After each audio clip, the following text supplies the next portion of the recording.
وسلم علی رسولہ الکریم اما بعد فاعوذ باللہ من الشیطان الرجیم بسم اللہ الرحمن الرحیم۔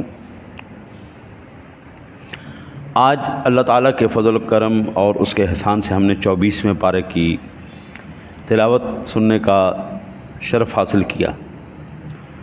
24ویں پارے کے اندر سب سے پہلے جو ہم نے آج تلاوت سنی اس میں یہ اللہ تعالیٰ نے پیغام دیا، اللہ کی رحمت سے مایوس نہیں ہونا چاہیے۔ اللہ تعالیٰ کی رحمت وسیع ہے۔ انسان کی زندگی میں کبھی کبھی ایسے مواقع اور ایسے واقعات بھی آ جاتے ہیں کہ جن مواقع اور واقعات میں انسان سمجھتا ہے کہ یہ میرے لیے بہتر ہے، لیکن وہ اس کے حق میں بہتر نہیں ہوتی۔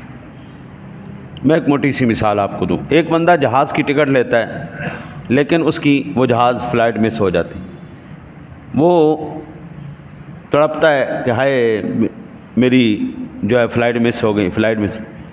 کچھ دیر بعد پتہ چلتا ہے اس فلائٹ کا حادثہ ہو گیا، اس میں جتنے بھی وہ سارے مارے گئے۔ اب وہ بندہ خوشی محسوس کرتا ہے، پہلے اسی معاملے میں وہ پریشان تھا، اب اسی معاملے کے اندر وہ خوش ہے۔ ہمارے حق میں کیا بہتر ہے کیا بہتر نہیں، یہ اللہ تعالیٰ کی ذات جانتی ہے، اس کو پتہ ہے۔ جب ہم زندگی میں کامیاب ہوتے ہیں اور پیچھے اپنی زندگی پہ نظر ڈالتے ہیں اور ہماری جو ناکامیاں ہوتی ہیں ہم اس پر کہتے ہیں بالکل ٹھیک ہوا، اگر یہ اس وقت ایسا نہ ہوتا آج اس مقام تک میں نہیں پہنچ سکتا تھا۔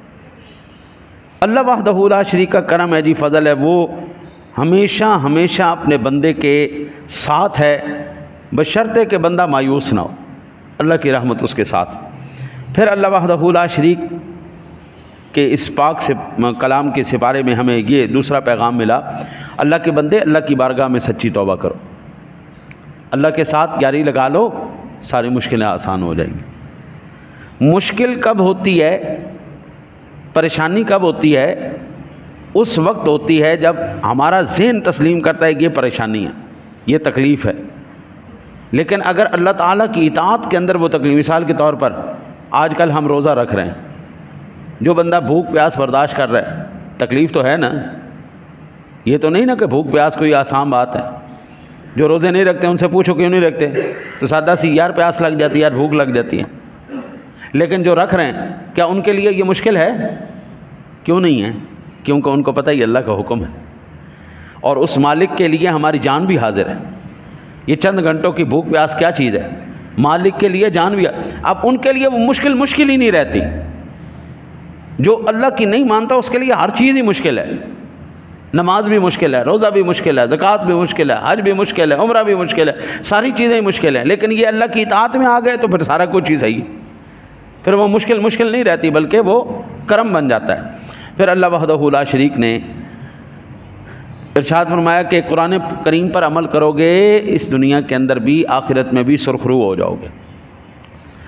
واحد دنیا کی ایک ایسی کتاب ہے یہ قرآن مجید، واحد دنیا جس کے جس بھی حکم پر عمل کریں گے آپ کو مرتے دم تک کبھی پچھتاوا نہیں ہوگا۔ اور یہ وہ قانون ہے جو صدیوں سے ایک ہی مقام پر کھڑے ہیں۔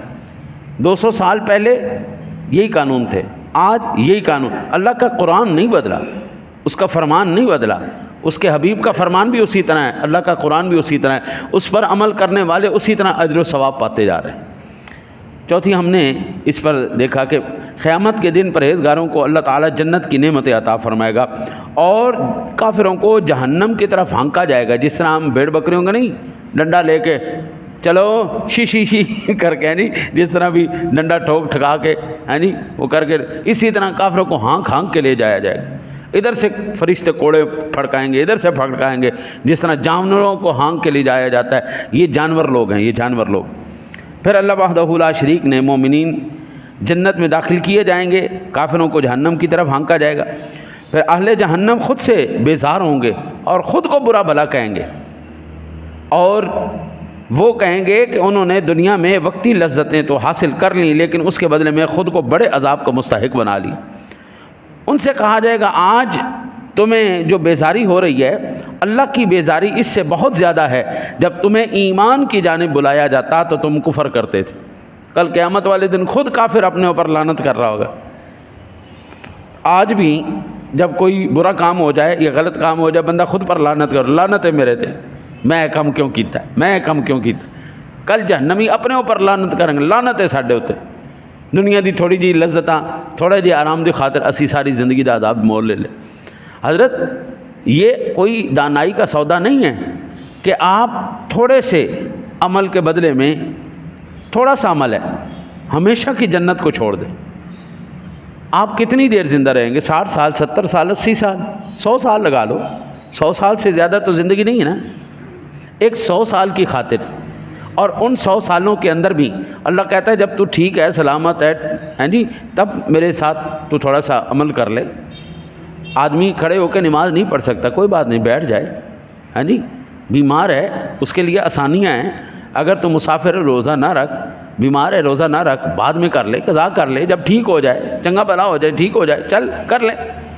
بندہ تھوڑی سی زندگی کے لیے 40-50 سال کی عمل کی زندگی ہے، 50 سال کی عمل کی زندگی کے بدلے میں بندہ ہمیشہ کی جنت کو چھوڑ دے یہ، اور پھر عذاب ہمیشہ کا لے لے. اس سے بڑا بیوقوف آدمی کون سا ہے؟ تھوڑا سا عمل لیکن اس کا اجر یا سزا کتنی زیادہ ہے. اب جن لوگوں نے، میں نے ابھی تک یہ کوئی بندہ نہیں دیکھا کہ جو بچپن سے لے کے بڑھاپے تک وہ کھرب پتی رہا. بچپن میں لوگ غریب ہوتے تھے، بڑے ہو کے امیر ہوئے، بڑھاپے کے اندر ان سے ڈاکٹر سارا کچھ چھڑوا دیتے. بھائی جان آپ کو بلڈ پریشر ہے، آپ نے گھی نہیں کھانا، نمک نہیں کھانا، آپ نے تلی ہوئی چیزیں نہیں کھانی، آپ نے یہ نہیں کھانی. شوگر والوں سے کہہ دیا خبردار آپ نے میٹھا نہیں کھانا، کوئی بھی میٹھی چیزیں نہیں کھانی، آم نہیں کھانا، انگور نہیں کھانا، یہ نہیں کھانا. چلو ہاں جی، ارب پتی بندہ ہے لیکن نہ دل کا عارضہ ہو گیا جناب.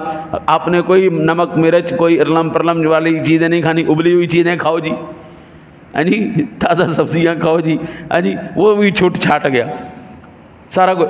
اچھا، اب اس کی خاطر بندہ چند سالوں کی خاطر ہمیشہ کی زندگی کا سودا کر گیا. اس سے بڑا کوئی گھاٹے کا سودا نہیں ہو سکتا. جہنمی اللہ سے عرض کریں گے یا اللہ ایسا کر، ایک دفعہ نا ہمیں دوبارہ دنیا میں بھیج. ہم تجھ سے وعدہ کرتے ہیں یا اللہ ہم جو ہے نا بڑے پرہیزگار ہو جائیں گے، متقی ہو جائیں گے، اور ہم نیک عمل کریں گے، ہمیں آپ تو جنت دے دیں. اللہ فرمائے گا نا اب نہیں، او بابا اب نہیں، جو ہو گیا سو ہو گیا. پھر عصر حاضر کے فرعون بھی اللہ تعالیٰ کے نظام سے خوف کھاتے. فرعون نے بچے ذبح کیوں کیے؟ بیٹوں کو ذبح کیوں کروایا؟ موسیٰ علیہ السلام کے پیچھے کیوں پڑا رہا؟ وہ اس لیے پڑا رہا کہ بھائی موسیٰ علیہ السلام کا نظام اللہ کا نظام ہے، نبی کا نظام ہے، دین کا نظام ہے. اگر یہ آ گیا تو میری حکومت ختم ہو جائے گی. آج کا فرعون بھی اسی نظام سے، اسلام سے خطرہ محسوس کر رہا ہے. آج کا نظام بھی کہتا ہے کہ یہ نظام کو لپیٹ دیا جائے، اسلام کو ختم کر دیا جائے، مسلمانوں کو ختم کر دیا جائے. آپ کشمیر دیکھیں، بوسنیا دیکھیں، چچنیا دیکھیں، روہنگیا دیکھیں، آپ جدھر بھی دنیا کے آپ نظر ماریں گے، فلسطین کو دیکھو تباہ و برباد کر دیا، کشمیر کو دیکھو برباد کر دیا. جدھر مسلمان، ہر جگہ پوری دنیا کے اندر مسلمانوں کو دہشت گرد قرار دے دیا گیا، قرآنوں کو جلایا جا رہا ہے، دین کی تعلیم کو بگاڑا جا رہا ہے، مسلمانوں کو گمراہ کیا جا رہا ہے. ہر طرف یہی کیوں؟ ان کو خطرہ ہے کہ ہمارا فرعونی نظام نہیں چل پائے گا. جس دن حضرت صاحب مسلمان این مضبوط ہو گیا اپنے دین دے اتے، اللہ دی قسم پوری دنیا دے اتے سوائے اسلام دے کوئی دوسرا نظام نظر نہیں آئے گا. پوری دنیا میں صرف اسلام اسلام ہوگا. اور اس وقت دنیا کے اندر جتنی بد امنی، دہشت گردی، جتنا بے سکونی ہے، یہ تمام کی تمام دنیا والوں کے پاس صرف ایک ہی نظام ہے، وہ ہے اسلام. اور انشاءاللہ تعالی العزیز اللہ تعالیٰ اس اسلام کے صدقے امن و امان قائم کر دے. جب حضور کے سارے ماننے والے ہوں گے، اللہ رسول کے ماننے والے ہوں گے، جب پتہ ہوگا چوری کریں گے ہاتھ کٹ جائیں گے، ہم زنا کریں گے یا کوڑے پڑیں گے یا سنسار ہو جائیں گے، تو کس کی ضرورت ہوگی ایسا برا فعل کرنے کی؟ آج دنیا کے پاس کوئی نظام نہیں ہے. یہ جیلیں جتنی بنائیں، دفعات جتنی بنائیں، یہ سب بیکار ہے. کیا انہوں نے کون سا اصلاح کی ہے؟ کوئی معاشرے کے اندر سدھار آیا؟ نہیں، مزید سے مزید بگاڑ ہوتا جائے. دہشت گردیاں، ڈکیتیاں، چوریاں زیادہ سے زیادہ ہوتی جا رہی ہیں، کم نہیں ہوئی. اس نظام کے پاس یہ ہے، اسلام کے پاس وہ چیز ہے. مجھے نا کسی نے ایک ویڈیو بھیجی اور میں وہ دیکھ کر حیران ہو گیا. یار لوگ نا پتہ نہیں ملائیشیا کی تھی یا کس ملک کی تھی، یہی رمضان کا مہینہ ہے، لوگ سارے آتے جا رہے ہیں اور اپنے موبائل نا ادھر جدھر جوتیاں رکھتے ہیں نا جی، ادھر جناب سٹینڈ پہ اپنی موبائل رکھی جا رہے ہیں. نماز پڑھی جا رہے ہیں. یار موبائل رکھ رہے ہیں اور نماز پڑھنے پرسکون ہو کے, کوئی ٹینشن نہیں. کتنے سینکڑوں موبائل پڑے ہوئے, سینکڑوں موبائل پڑے ہوئے, کوئی اٹھا ہی نہیں رہا. میں کہ ساڈے تو جتی نہیں چھڑدی قوم, مسجد دے لوٹے نہیں چھڑدی قوم, تے موبائل کس طرح جڑانے جی کو رکھے. آج عصر میں بھی جوتے اٹھائے گئے ہے نہیں, اور چھوٹے بچوں کے جوتے اٹھائے گئے. میں کہ یار دیکھو یار, روزے تے باز آ جاؤ یار, قوم روزے چ بھی باز نہیں ہوندی. تو وہ پتہ نہیں کون سا علاقہ ہے یار, کمال ہو گیا یار. لوگ آ رہے ہیں اپنے بڑے بے فکری سے موبائل رکھ رہے ہیں. ہاں انڈونیشیا کے اندر ہے جی, وہ جناب موبائل رکھ رہے ہیں, نماز پڑھ رہے ہیں پرسکون ماحول میں. اس کو کسی کو, ان کو یقین ہے کہ ہم مسجد میں آ گئے, ہم امن کی جگہ پہ آ گئے, اب ہماری کوئی چیز چوری نہیں ہوگی. یہاں پر آپ اندازہ کریں, بندہ نماز پڑھ رہا ہو نا جی آگے فون رکھ کے, تو جدو سجدے جانا ہے تھلو موبائل کھینچ کے دنیا ناس جاندی. سجدہ کرتا ہے نا بندہ تو نیچے سے جگہ بنتی ہے, وہ موبائل کو ہاتھ ڈالا, چلو کھینچ کے ہو گئے. یار یہ کوئی بات ہے؟ یہ بالکل بات درست نہیں. یہ باطل نظام کی وجہ سے ہے. اسلامی نظام ہوتا تو ایسے کبھی نہ آتا. پھر اہل باطل جو ہے, باطل اہل حق کو ڈراتا ہے, کبھی ان کا مذاق اڑاتا ہے. یہ جتنے بھی ہیں پڑھے لکھے, یہ اسلام اور مسلمانوں کا مذاق اڑاتے ہیں. ہاں جی, اسلام کا اور مسلمانوں کا مذاق اڑا رہے ہیں. اللہ کی قسم حضرت صاحب جتنا مرضی مذاق اڑا لیں, جس دن اللہ تعالیٰ ہمیں انعام عطا فرمائے گا, ان کے سارے مذاق آپس میں ان کو لگ پتے جائیں گے کہ ہم نے کس چیز کا مذاق اڑایا تھا. آپ اگر کامیاب نہیں ہو سکتے نا تو کسی کی کامیابی کا مذاق کیوں اڑا رہے ہیں؟ ہاں جی, مثلا جو بندہ پاس ہو گیا, کامیاب ہو گیا, جڑا فیل ہویا کہ نقل مار کے ہی پاس ہویا ہے نا. بھائی تو نالائق آدمی ہے, تین دے چوندا کی قصور ہے؟ تم ہی محنت کر تو تم ہی اس مقام تک آ جا. ہاں جی, اسی طرح اللہ وحدہ لا شریک نے ہمیں ان حالات پہ صبر کرنے کا حکم دیا ہے کہ یہ لوگ تمہارا مذاق بھی اڑائیں گے, تمہیں باطل بھی قرار دیں گے, تم لوگوں نے پیچھے نہیں ہٹنا. ہم اب نا جی وہ اولیاء اللہ کے اوپر جو اعتراض کر کے ان کے کرامات کا جو انکار کر رہے ہیں, ہاں جی, یہ لوگ مذاق ہی اڑا رہے ہیں نا. اوے تو فلانا شے کو نہیں, تو فلانی شے کو نہیں. بھائی جان کی جس کو بھی جو بھی دیا نا میرے اللہ نے دیا. میرا رب جس کو چاہتا ہے, جتنا چاہتا ہے, جیسا چاہتا ہے عطا فرما دیتا. حضور داتا صاحب رحمۃ اللہ تعالیٰ علیہ کی جوتیاں اگر ہوا میں اڑی ہیں نا, تو میرے رب نے ان کو اتنی طاقت دی تھی کہ ان کی جوتیاں ہوا میں اڑے. ادھر راجپال ہوا میں اڑا ہے نہیں, جو جوگی, ہاں جی, جو اپنا رائے راجو کر کے نام تھا اس کا, وہ جوگی ہوا میں اڑا ہے, اور ادھر سے آپ کی جوتیاں اڑی. بھائی وہ اگر اڑ سکتا ہے تو اس کی جوتیاں نہیں اڑ سکتی. یہ جوتیاں اڑی ہیں یا نہیں اڑی ہیں, اس کو انکار کرنے سے آپ کو کیا فرق پڑے گا؟ ہاں, وہ چیزیں جو ہم صراحتاً دیکھتے ہیں اسلام اور اسلامی تعلیمات کے خلاف ہیں. ہم ایک صحابی رسول جنگل میں گئے, اور ادھر نا جنگل میں شیر نکل آیا. شیر ان کو جب کھانے کے لیے حملہ کرنے کے لیے آیا نا, تو انہوں نے کہا, اوے بات سن, میں محمد عربی صلی اللہ علیہ وسلم کا غلام ہوں, خبردار مجھے نہیں کھانا, میں یہاں سے گزر رہا ہوں, میں آرام سے گزر جاؤں. وہ کہتے ہیں کہ وہی شیر جو مجھے کھانے کے لیے میرے اوپر لپک رہا تھا, جب میں نے اس کو یہ کہا کہ میں حضور کا غلام ہوں, امتی ہوں, صحابی ہوں, وہی شیر کتا بن کے میری حفاظت کر رہا تھا. فاروق اعظم رضی اللہ تعالیٰ عنہ کی ذات گرامی, آپ آرام فرما رہے ہیں, ایک بندہ آپ کو مارنے کے لیے آیا, وہیں پہ مبہوت کھڑا ہو گیا.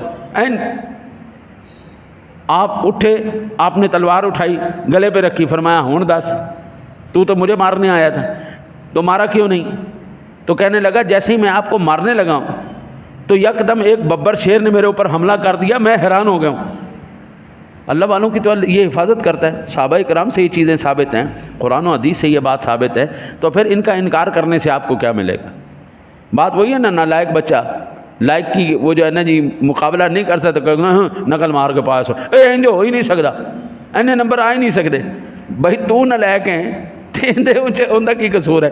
وہ لوگ اللہ والے تھے, اور لائق لوگ تھے, انہوں نے عمل کر کے اتنے نمبر حاصل کیے اور اس مقام تک پہنچے ہیں. اور آج آپ نالائق ہیں تو اس کا مطلب کیا ہے کہ انہوں نے نقلہ ماری ہیں, یہ ہو ہی نہیں سکتا. ایسا نہیں ہے. پھر اللہ وحدہ لا شریک نے ارشاد فرمایا, جھٹلانے والوں کا انجام بہت خراب ہوا. وہ اپنے اپنے وقت میں ٹیکنالوجی کے بڑے امام تھے, لیکن تباہ و برباد کر دیے گئے. آج ان کے پاس جتنی بھی ٹیکنالوجی ہے, حضرت صاحب انہیں ٹیکنالوجیاں کوئی نہیں بچانا. چلیں آپ سارے یہاں پہ تشریف فرمائیں, آپ میں سے کسی نے دیکھا؟ میں نے اپنی زندگی میں آج تک نہیں دیکھا کہ کسی بھی قبر کے اندر کوئی بلب لگایا گیا یا LED لگائی گئی ہو یا فریج یا AC رکھا گیا ہو. کبھی آپ نے دیکھا قبر کے اندر؟ بابا اگلی ٹیکنالوجی کوئی ٹیکنالوجی ہے قرآن دی ٹیکنالوجی، بس یہ جتنا بھی ہے یہ دنیا کے اندر یہ، اس کے بعد کوئی نہیں. پھر اللہ وحدہ لا شریک نے ارشاد فرمایا نعمت قرآن اور صاحب قرآن کی ناقدری کے سبب کافروں کی ہلاکت و تباہی ہوئی. جن لوگوں نے قرآن کو اور صاحب قرآن کا دامن چھوڑا حضرت اس دنیا کے اندر بھی ذلیل و رسوا ہوئے اور آخرت میں بھی ذلیل و رسوا ہوں گے.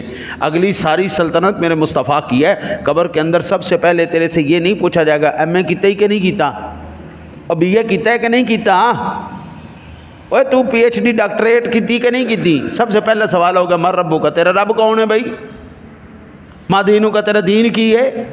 اور تیسرا سوال ہوگا ما کنت تقول فی حق هذا الرجل الذی بعث فیکم. ہاں دس بھائی اے جڑا میرا سنا ہے سونی صورت والا، انہوں جاننا ہے کون ہے، انہوں جاننا کون ہے.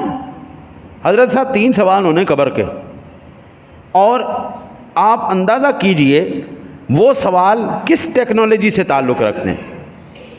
جو کامیاب ہو جائیں گے نا جی، حدیث پاک کے اندر اس کا جواب ہے کہ یار تجھے کیسے پتا تھا کہ تو نے یہ سارا کچھ، اس کا جواب دے دیا. اس نے کہا میں نے قرآن کو امام بنایا ہے، میں نبی کی تعلیمات پر چلا ہوں، پھر مجھے کامیابی ملی ہے. اللہ وحدہ لا شریک کے محبوب کی قرآن کی جس نے بھی نہ قدر کی حضرت صاحب دنیا میں بھی ذلیل و آخرت میں. ایمان والوں کی مدد کی جائے گی، مجرمین کے خلاف گواہی خود ان کی آنکھیں اور ان کے کان اور ان کی کھالیں جواب دیں گی. کل قیامت والے دن حضرت مجرموں کے ہاتھ بولیں گے، زبان کو لگ جائے گا تالا، آنکھیں بولیں گی، کان بولیں گے، ہاتھ بولیں گے، یہ کھال بولے گی. یعنی یہ چیزیں جو ہماری ہیں جن کو ہم اپنا بڑا وفادار سمجھتے ہیں، یہی کل قیامت والے دن ہمارے خلاف گواہیاں دے رہے ہوں گے، یہی گواہیاں دے رہے ہوں گے. پھر اللہ وحدہ لا شریک نے تبلیغ قرآن میں رکاوٹ ڈالنے والوں کا انجام بہت خراب لکھا کہ وہ لوگ دنیا میں بھی برباد ہوں گے، آخرت میں بھی. اللہ کی طرف سے بلانا نیکی کرنا، اللہ کی طرف بلانا نیکی کرنا اور کہے کہ میں مسلمان ہوں، یہ سب سے اچھی بات ہے. ہاں جی، اللہ وحدہ لا شریک نے نیکی اور بدی کا بارے میں بتایا یہ دونوں برابر نہیں ہو سکتے، نیکی اور بدی برابر نہیں ہو سکتی بھائی. اندھیرا اجالا برابر نہیں ہو سکتا، جاہل عالم برابر نہیں ہو سکتا. آج علماء کیوں خاموش ہیں؟ ان جاہلوں کے طرح ان کے پاس کوئی چتر زبانی نہیں ہے، تیز زبانی نہیں ہے. یہ بھائی شیطان تو پھر آپ کو پتہ ہے شیطان تو کمال ہے. برائی کو بھلائی سے ٹالنا چاہیے. جو بندہ برائی کو بھلائی سے ٹالتا رہے گا اللہ اس دنیا میں بھی اس کو سرخ رو کرے گا، آخرت میں بھی سرخ رو کرے گا، اور دنیا میں اس کو نتیجہ یہ ملے گا وہی دشمن اس کا دوست بن جائے گا، اور ایسا گہرا دوست بن جائے گا کہ وہ کہے گا جناب کیا بات ہو. آپ کے ساتھ کسی کا اگر جھگڑا ہو جائے نا حضرت، اس کو تحفہ پیش کرنا شروع کر دو. جو آپ کا دشمن ہو جائے، جھگڑا ہو جائے، اس کو تحفہ پیش کرنا شروع کر دو. تھوڑا وقت لگے گا، تھوڑی وقت کے بعد وہی بندہ آپ کا اتنا وفادار ہو جائے گا. بھائی کیا بات ہے، یہ کس نے ہمیں نسخہ دیا؟ یہ قرآن نے نسخہ دی. تو بھلائی کے ساتھ جواب دے گا نا، تیرا وہ غلام ہو جائے گا. پھر اللہ وحدہ لا شریک نے فرمایا یہ دولت ملے گی کسے؟ یہ دولت صرف صبر والوں کو ملتی ہے جو صبر کرتے ہیں. اللہ تعالیٰ سے دعا ہے اللہ تعالیٰ اپنے محبوب کریم علیہ الصلوۃ والتسلیم کا صدقہ آپ کو مجھے قرآن سمجھ کر اس پر عمل کی توفیق نصیب فرمائے.